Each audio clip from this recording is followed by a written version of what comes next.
Chapter को ध्यान से देखो। कल बच्चे कुछ बच्चे नहीं आए थे, आज भी बहुत बच्चे कम आए हैं, है ना। त्योहार चल रहे हैं, लेकिन सिलेबस इसमें काफी इम्पोर्टेंट है।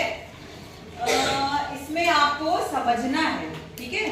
समझ लो ध्यान से। हमने कैसे पढ़ा था अभी तक? हमने पढ़ा था 1, 10, 100, है ना, प्लेस वैल्यू में। आप देखो यहाँ पे 10 की जगह पे क्या वर्ड आ गया है? 10, है ना, एक्स्ट्रा लगा हुआ है। 10 तो हमारे पास आएगा, है ना। 10, 20, 30। जब हम बात करते हैं 10 की और यहाँ पर भी 100 के अलावा क्या लग गया? 100। तो इसका एक मतलब है, ठीक है। यहाँ देखो, जब हम इसको हमने स्केल देखा हुआ है, ठीक है। मैं आपसे कहती हूँ आप कोई चीज नाप के बताओ। सपोज मैं कहती हूँ आप मुझे ये चौक नाप के बताओ, तो आप इसको ऐसे नापते हैं कि भाई आपने यहाँ से यहाँ तक इसको नापा, और ये जो है यहाँ पे 7.5 7 से 7 तक तो पूरी आ गई, उसके बाद भी कुछ आ रही है ना। फ्रैक्शंस भी आप पढ़ चुके हैं, जो चीजें आप पढ़ चुके हैं वो सब यहाँ पे जुड़ के आएंगी। मैथ्स में ऐसा होता है, जो आपने पढ़ा फिर कुछ और ऐड हुआ, फिर कुछ और ऐड हुआ, सब मिला के आपको यहाँ पे फ्रैक्शंस आप पढ़ चुके हैं, है ना। होल नंबर आपको पता है, यहाँ से आपने नापना शुरू किया, यहाँ तक पेंसिल नापी गई है, ये पेंसिल कहाँ तक आ रही है?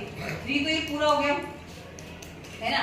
3 यहाँ तक पूरा हो गया। जैसे कि चौक नापी मैंने, 7 तो पूरा था, उसके बाद भी कुछ था, तो कुछ बाद को हम क्या बोलेंगे, है ना। हमने क्या पढ़ा था कि अगर हमारे पास कुछ इस तरह का चीज है, अगर हम उसको 1, 2, 3, 4 पार्ट में डिवाइड करते हैं इस तरह से, और मैं कहती हूँ कि I only want this part, तो हम इसे क्या कहते थे?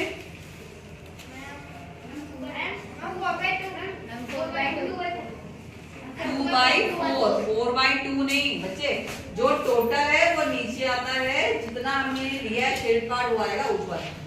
तो ये हमारा बन गया 2/4, 4/2 में, ठीक है। 4/2 का मतलब ये होता है 4/2, 2 में से 4 नहीं पॉसिबल है ना, 4 में से 2, ये वाला नहीं होगा। 2/4 इज ओके। 4 में से 2 हिस्से निकाल सकते हैं आप। तो जो हम ये हिस्से निकालने वाला काम करते हैं, यही हमारा 10th बनाएगा आगे, ठीक है। यहाँ पर यहाँ तक हमारा 3 था, अब 3 के बाद यहाँ पर 4 है, इसके बाद क्या? इसके बाद यहाँ पर अंदर 10 लाइन्स हैं, इसके बाद यहाँ पर 10 लाइन्स है। तो 10 लाइन्स है तो मतलब क्या होगा? 1, 2, 3, 4, 5 और यहाँ पे 6। अगर ये 6th प्लेस है तो इसका मतलब ये क्या हो गया? ये हो गई 6/10, राइट। 10 में से 6 हो गया ना, तो इसको हम क्या बोलेंगे? यहाँ पर ये हो गया 3 + 6/10, 3 पूरा और 6/10।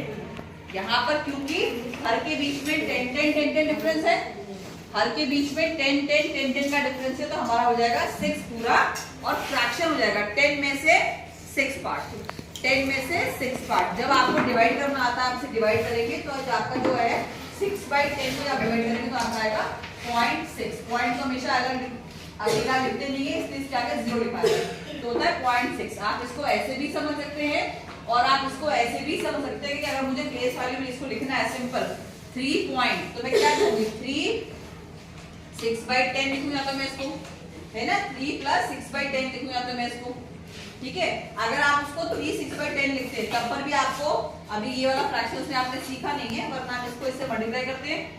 10 × 30, 30 + 6, 36/10 आएगा, then also it will become 3.6। अगर हम इसको इस तरह भी करते हैं, इसको मल्टीप्लाई करते हैं, इससे प्लस करते हैं, तो भी आपका 36/10 आएगा, जो कि बाद में 10 से डिवाइड करोगे 36 को, आपका आंसर आएगा 3.6। कहीं ना कहीं से घूम के वो सब एक ही चीज है, पर ये भी हाई लेवल में आ जाएंगे तब ये पढ़ाया जाएगा आपको। ये बिल्कुल सिंपल है, 3 पूरा और ये 10 में से इतना हिस्सा, ठीक है। ये सबके बीच में 10 से ही बना है, तो हम इसको लिख सकते हैं 3.6। पहला प्लेस जो होता है वो 10 के लिए होता है। पहला प्लेस उधर था 10, इधर है 10, है ना। हमने क्या करना? 1s, 10s, यहाँ पे हमारा 100, यहाँ पे हमारा 1000, याद है ना। 1s, 10s, 100, 1000, 10,000, lakh, 10 lakh. वैसे ही यहाँ पर जा पाएंगे तो पहला प्लेस कहलाएगा 10th का, ठीक है। हम इसको ऐसे लिखेंगे, या बेटर है ऐसे, 10, देन यहाँ पे आएगा 100 और 100,000। इसका मतलब क्या होगा? जब आप लिखते हैं कोई चीज आपको चाहिए 8.256, इसका मतलब ये 3 में से पार्ट है, इसका मतलब ये 1000 में से इतना पार्ट है। जैसे हमने मॉडल बनाया था ना सेपरेट क्यूब्स का भर के, वैसे ही अगर आपसे कहते हैं, देखो ध्यान से, अगर मैं आपसे कहती हूँ मैंने आपको 8.50 रुपीज दिए, है ना। अब हमने आप 50 क्यों लिया? क्योंकि हम जब रुपए नापते हैं तो 100 पैसे का रुपया बनता है ना। तो ये तो पूरे थे 8 रुपए, पूरा था में 50 पैसे थे, which is not 1 rupee complete. अगर 1 रुपी कंप्लीट होता तो क्या बन जाता, 9 रुपीज बनते ना। अगर 1 रुपया कंप्लीट होता तो बनते आपके 9 रुपीज, लेकिन हमारे पास 9 रुपीज कंप्लीट नहीं थे।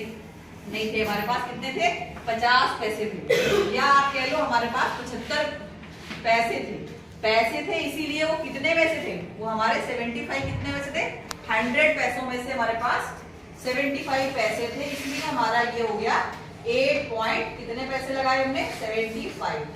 ठीक है, तो 100 प्लेस पे, यानी कि ये 100 प्लेस है, 1 टेंस यहाँ से पॉइंट के इधर होता है 1 टेंस 100,000, ये कंप्लीट होते हैं, हम फ्रैक्शन पढ़ चुके हैं। ये पूरा होता है होल, कितना पूरा, और जो पीछे का पार्ट हो गया यहाँ से यहाँ जाता है, ये होता है फ्रैक्शंस ऑफ दैट होल।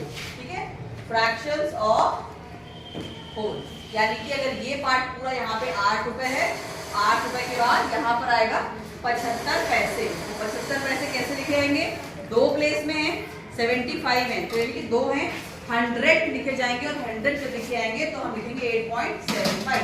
वैसे ही आप जब सब्जी नापते हैं, केजीज में आता है, 1000 रुपीज का 1000 ग्राम्स का बनता है, कुछ ना कुछ है ना, बनता है ना। तो हमें कहना है कि भाई हमें चाहिए 8 केजीज एंड 250 ग्राम्स। तो 250 ग्राम्स है, क्योंकि 1000 ग्राम पूरा होता है, तो 250 ग्राम्स कितना कहलाएगा, 250 ग्राम्स, यानी कि 1000 में से 250 ग्राम्स आपको चाहिए। ठीक है ना, तो हमारा क्या होगा, इसको जब हम लिखेंगे 8 प्लस 8 केजी प्लस इतने ग्राम्स, तो हम इसको बोलेंगे 8.250, ये कहलाएगा 100 प्लेस वैल्यू है ना।